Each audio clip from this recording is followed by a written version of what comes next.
Unacademy. Let's crack it. नमस्कार दोस्तों, pathfinder पर आप सभी का स्वागत है। मेरा नाम निधि है। दोस्तों, भारत और कनाडा के संबंध सुधरते हुए नहीं दिख रहे हैं।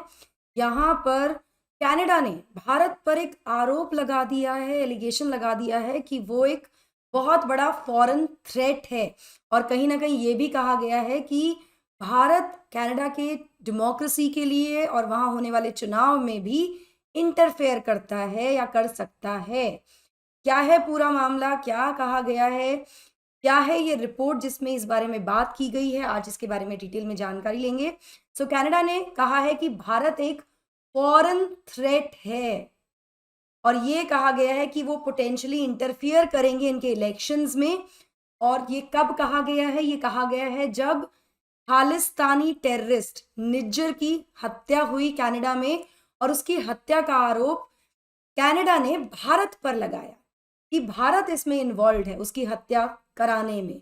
यहाँ पर मैं आपको बता दूं कि इंडियन गवर्नमेंट ने अभी तक इस बात पर, इस फ्रेश एलिगेशन पर, इस आरोप पर कोई भी रिएक्शन नहीं दिया है।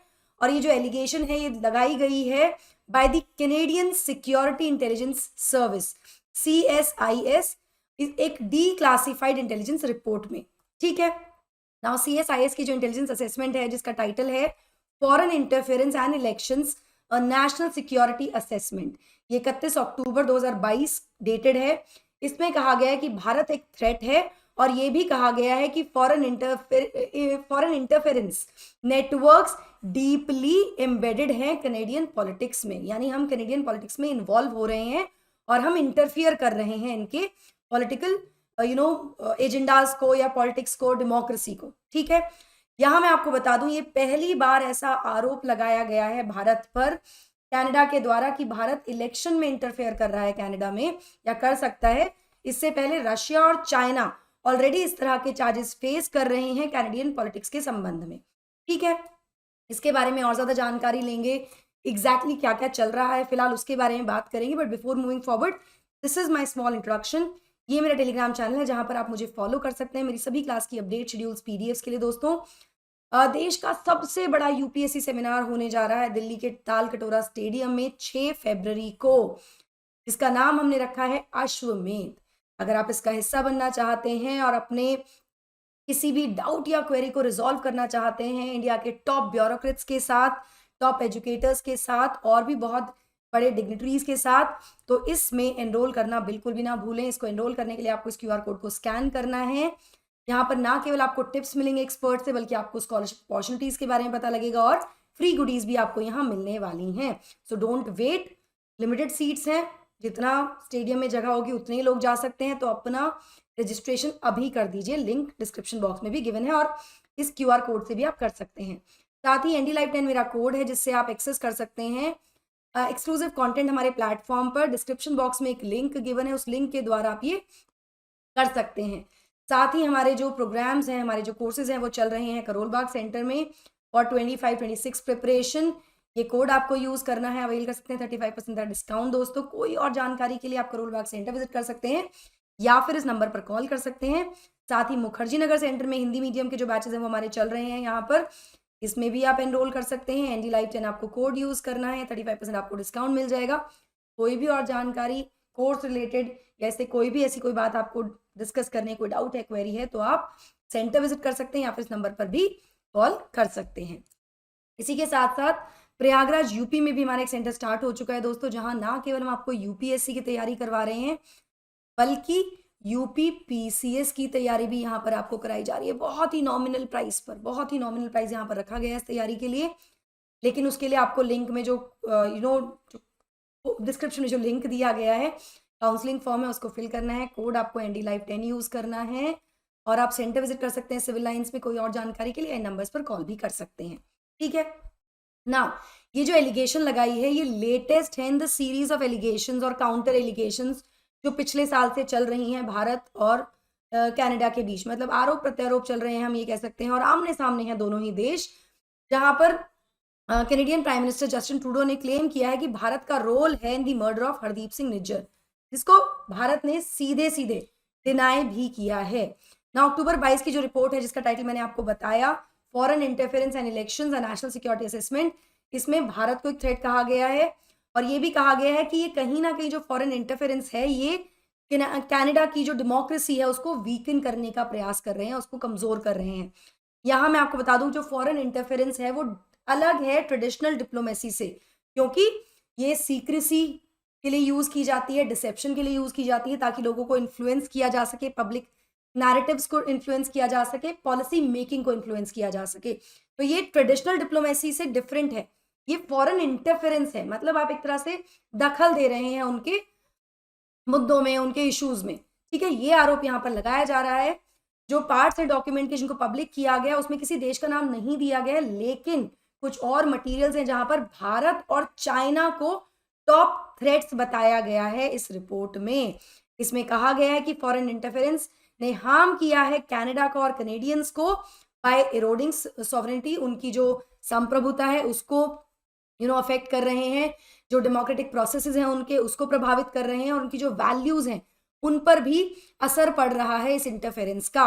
यहाँ पर कोट अनकोट इस रिपोर्ट में कहा गया है कि एफआई फॉरेन इंटरफेरेंस एक्टिविटीज जो हैं वो वीकन कर रही हैं कैनेडियन डेमोक्रेसी के फैब्रिक को, मतलब कनाडा की जो डेमोक्रेसी है, जो लोकतंत्र है, उसको यहाँ पर कमजोर करने का प्रयास किया जा रहा है और कहीं ना कहीं जो हार्ड वन सोशल कोहेजन है मल्टीकल्चरल सोसाइटी का उसको भी धीरे धीरे डिसरप्ट किया जा रहा है, डिमिनिश किया जा रहा है और कहीं ना कहीं जो चार्टर राइट्स हैं कैनेडियंस को उन पर भी एक असर पड़ रहा है इस तरह के इंटरफेरेंस से, इस तरह की दखलंदाजी से। यहाँ पर रिपोर्ट के अकॉर्डिंग जो टारगेट्स हैं फॉरेन मेडलिंग के, मतलब जो दखलंदाजी की जा रही है वो किस तरह से की जा रही है, उसमें जो डायस्पोरा है ना, ग्रुप्स हैं, मतलब जो विदेशी लोग जो कनाडा में रहते हैं उनको टारगेट किया जा रहा है, उनके थ्रू ये इन्फ्लुएंस क्रिएट किया जा रहा है, दखलंदाजी की जा रही है, मीडिया आउटलेट्स के थ्रू किया जा रहा है, federal provincial municipal and indigenous governments जो भी लोकल गवर्नमेंट्स हैं उनके थ्रू ऐसा किया जा रहा है। साथ साथ अलग अलग जो फेसेट्स हैं कैनेडियन सोसाइटी के उसके द्वारा भी उसको भी यहाँ पर टारगेट किया जा रहा है इस पूरे दखलंदाजी से और सबको इन्फ्लुएंस किया जा रहा है। तो कनाडा को बेसिकली कमजोर किया जा रहा है, कनाडा की सोसाइटी को कमजोर किया जा रहा है। कितना बड़ा आरोप यहाँ पर लगाया गया है इस रिपोर्ट में। और मैं आपको फिर बता दूं कि भारत और चाइना को स्पेसिफिकली इसमें मेंशन भी किया गया है। यहाँ पर कैनेडियन प्राइम मिनिस्टर ने अब एक इंक्वायरी ऑर्डर कर दी है इन चार्जेस पर, क्या ये चार्जेस जायज़ हैं कि नहीं है। और ये सारा का सारा जो मुद्दा है, जो इशू हुआ है फिलहाल, जो आरोप लगाए जा रहे हैं वो उस समय पर आए हैं जबकि भारत और कनाडा एकदम आमने सामने हैं और दोनों ही देश डिप्लोमेटिक टेंशन से जूझ रहे हैं। यहाँ पर रीजंस क्या है, G20 समिट हुआ था लास्ट ईयर, उस समय भी हमारे प्रधानमंत्री ने जस्टिन ट्रूडो को चेताया था जिस तरह के आरोप लगाए जा रहे हैं भारत उसको लेकर। साथ ही खालिस्तानी टेररिस्ट हरदीप सिंह निज्जर की हत्या के जो आरोप लगाए जा रहे हैं उसके बीच में इस तरह की एलिगेशंस कहीं ना कहीं इन संबंधों को और ज़्यादा खराब कर सकती हैं और ज़्यादा सिचुएशन जो है बिगड़ सकती है ना। निज्जर की अगर मैं हत्या की बात करूं तो निज्जर की हत्या की गई थी अनआइडेंटिफाइड गनमैन के द्वारा। गनमैन कुछ लोग थे नियर अ गुरुद्वारा इन सरे ब्रिटिश कोलंबिया इन जून लास्ट ईयर, ठीक है, ये हम सबको पता है, बहुत ज़्यादा न्यूज़ हेडलाइन बनी थी। और वैसे भी खालिस्तान के मुद्दे को लेकर बहुत ज़्यादा इस समय जो बवाल है वो मचा हुआ है, ना केवल हमारे देश में, कनाडा में भी। और एक तरह से कनाडा ऐसा लगता है कि वो शायद समर्थन में आना चाह रहा है लेकिन डायरेक्टली कह नहीं रहा है, या फिलहाल भारत के अगेंस्ट कनाडा यहाँ खड़ा हुआ दिख रहा है, चाहे वो स्टूडेंट वीज़ा को लेकर हो, उनकी ड्यूरेशन को रिड्यूस करने की बात हो, या इस तरह के आरोप प्रत्यारोप जो चल रहे हैं उसकी बात हो। यहाँ पर कैनेडियन जो प्राइम मिनिस्टर हैं जस्टिन ट्रूडो, उन्होंने अपनी पार्लियामेंट में भारतीय सरकार के एजेंट्स, ये कहा कि भारत सरकार के एजेंट्स हैं, ये आरोप लगाया, ये इन्वॉल्व थे निज्जर की किलिंग में। और इस एलिगेशन को भारत की ओर से बहुत स्ट्रॉन्गली डिनाई किया गया, रिफ्यूट किया गया और कहा गया ये बहुत ही अब्सर्ड है और ये कहीं ना कहीं कुछ पॉलिटिकल मोटिव्स जैसे, मतलब मोटिवेटेड है, जानबूझकर एलिगेशंस लगाए जा रहे हैं, ऐसा हमारी तरफ से रिस्पॉन्स दिया गया था। चलिए Canada India relations, bilateral relations की थोड़ी सी बात कर लेते हैं। नाउ कनाडा और इंडिया का एक बहुत लॉन्ग स्टैंडिंग बायलैटरल रिलेशंस रहे हैं जो कि जो बने हैं, जो विकसित हुए हैं over this shared tradition of democracy. एक तरह का हमारा लोकतंत्र है, प्लूरलिज्म है, सोसाइटी प्लूरल सोसाइटी है और स्ट्रॉन्ग इंटरपर्सनल कनेक्शंस भी रहे हैं जो अभी फिलहाल पिछले कुछ समय से बिगड़ते हुए नजर आ रहे हैं। यहाँ मैं आपको अगर कनाडा में भारतीय समुदाय की बात करूँ तो कनाडा घर है one of the largest communities of Indian origin, मतलब भारतीय जो ओरिजिन के लोग हैं उनका ये बहुत बड़ा एक घर है, जहाँ पर अप्रॉक्सीमेटली 4% कनेडियंस जो हैं being they come from Indian heritage, Bharat से संबंधित हैं, भारत की बेसिकली ओरिजिन के हैं, विच मीन्स 1.3 मिलियन पीपल। तो एक बहुत बड़ा, बहुत पुराना रिलेशनशिप है, बहुत बड़ी पॉपुलेशन हमारी कनाडा में बसती है और हम सब जानते भी हैं। नाउ ये जो डीप कल्चरल और पॉलिटिकल टाइज हैं बिटवीन कनाडा एंड इंडिया, वो धीरे धीरे बढ़े हैं, वो स्ट्रेंथन हुए हैं डायलॉग्स के चलते, ऑफिशियल डायलॉग्स की वजह से, अग्रीमेंट्स की वजह से, मेमोरेंडम्स की वजह से, एमओयूज की वजह से और वर्किंग ग्रुप्स की वजह से। अब वो बिगड़ते हुए नजर आ रहे हैं इस सारी सिचुएशन में।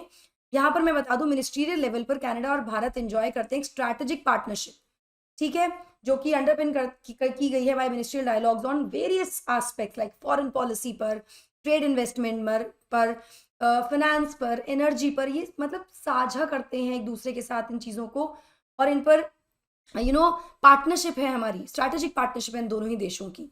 लेकिन फिलहाल तो सिचुएशन थोड़ी बिगड़ती हुई नजर आ रही है। भारत की प्रतिक्रिया क्या होने वाली है, क्या ये जो विवाद है ये बढ़ने वाला है, क्या इसको एक शांत हो जाएगा या क्या होगा, ये आने वाले समय में हमें पता लगेगा दोस्तों। इसके अलावा हम ये भी जानते हैं कि भारत और कनाडा बहुत सारे जो नॉट मल्टी लेवल मल्टी जो अलग अलग इंटरनेशनल ऑर्गेनाइजेशन हैं, एसोसिएशन है, उसका भी हिस्सा है, जहाँ पर गोल्स, कॉमन गोल्स के साथ जुड़े हुए हैं। और जो स्थिति फिलहाल है वो तो एक तरह से कह सकते हैं कि कहीं ना कहीं फेवरेबल नहीं दिख रही है इस पार्टनरशिप के या इस रिलेशनशिप के। आगे क्या होगा आने वाला समय बताएगा, पर फिलहाल तो स्थिति खराब ही है। चलिए, अनअकैडमी ऑफलाइन सेंटर्स की अगर मैं बात करूँ तो ये बेहतरीन फीचर्स आपको यहाँ मिल जाते हैं, जैसे डेमो क्लासेस मिलती हैं free, offline current affairs classes हैं, वन ऑन वन मेंटोरशिप है, educated doubt solving sessions, free magazine library and wifi facility भी आपको यहाँ मिल जाती है। That will be all from my side guys. I hope you like the session. Do not forget to like, share and subscribe to the channel, and also hit the bell icon so that you get notifications about the latest update. Thank you so much. God bless. Take care. Bye-bye.